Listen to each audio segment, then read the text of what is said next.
If you have been coming home empty-handed all summer, I can tell you right now it is not because the fish left. Not because of your rod, not because of your bait, but because of a handful of small mistakes made before your line ever touched the water. Most men will make every one of these again this weekend and blame the weather. My name is Aaron Yoder. I have fished the same creeks, ponds, and rivers here since I was 6 years old, standing beside my father with a cane pole.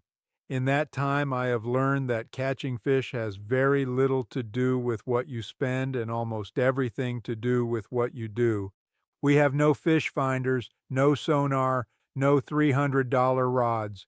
What we have is patience and a set of habits handed down, and those habits will outfish a boat full of electronics most days of the year. I am going to walk you through every one of these mistakes and exactly how to fix them.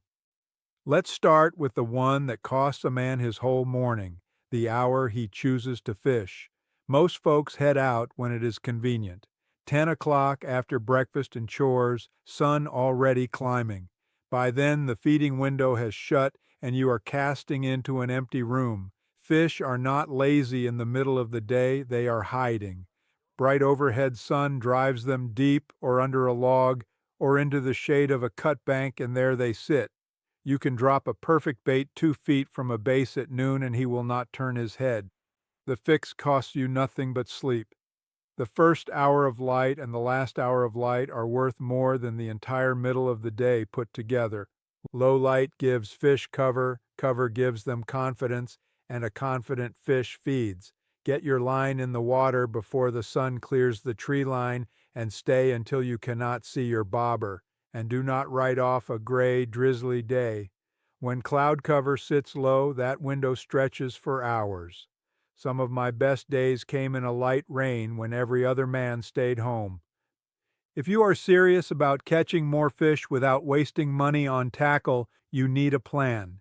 That is why I wrote this book. It is called From Cast to Catch, an Amish guide to catching more fish. It walks you through what to use, where to go, and how to read the water step by step in plain language. Scan the code on your screen or click the link below to get your copy.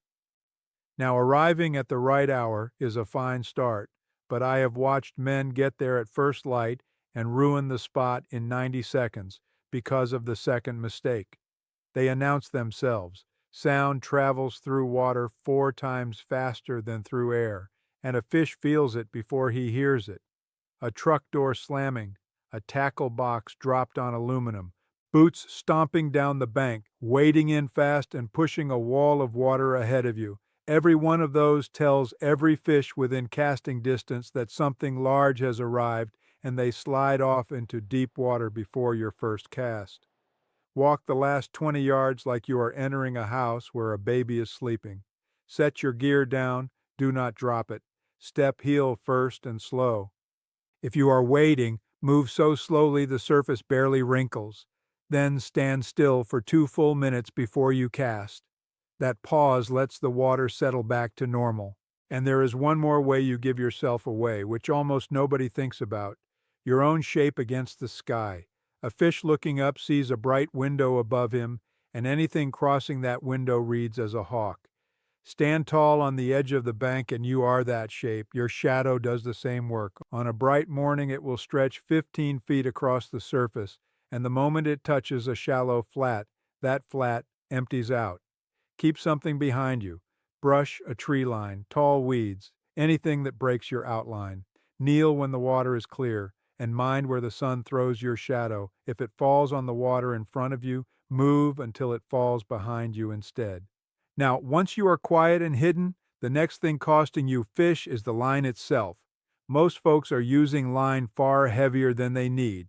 They spool 20-pound test for a pond full of bluegill and bass because it feels safer, then wonder why nothing bites. Heavy line is thick line. Thick line shows up in clear water, and it is stiff, so your bait moves wrong.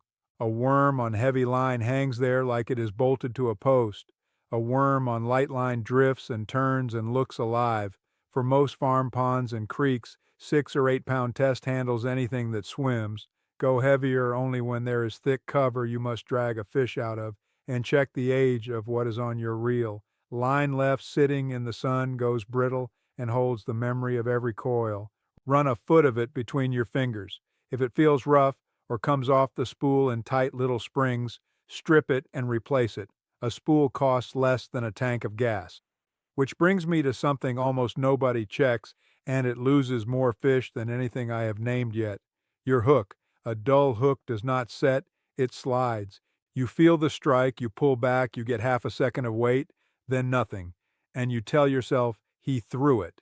He did not throw it. That point never went in past the barb. Hooks dull faster than people think. Dragging gravel, catching a rock, rattling loose in a box, one hard set into a log. 2 or 3 trips will take the edge off a new one. Test it the way we always have. Drag the point across your thumbnail. If it catches and wants to dig in, it is sharp. If it skates across smooth, it is finished. Replace it or take a small file and put 3 or 4 strokes on each side of the point, always pushing toward the tip. That is a 2-minute job at the kitchen table the night before.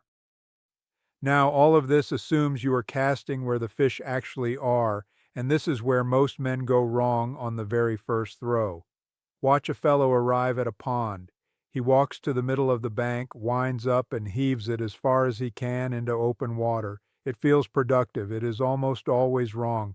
Open water in the middle of a pond is a desert. No cover, no ambush point, nothing for a bait fish to hide in, so nothing for a bass to hunt.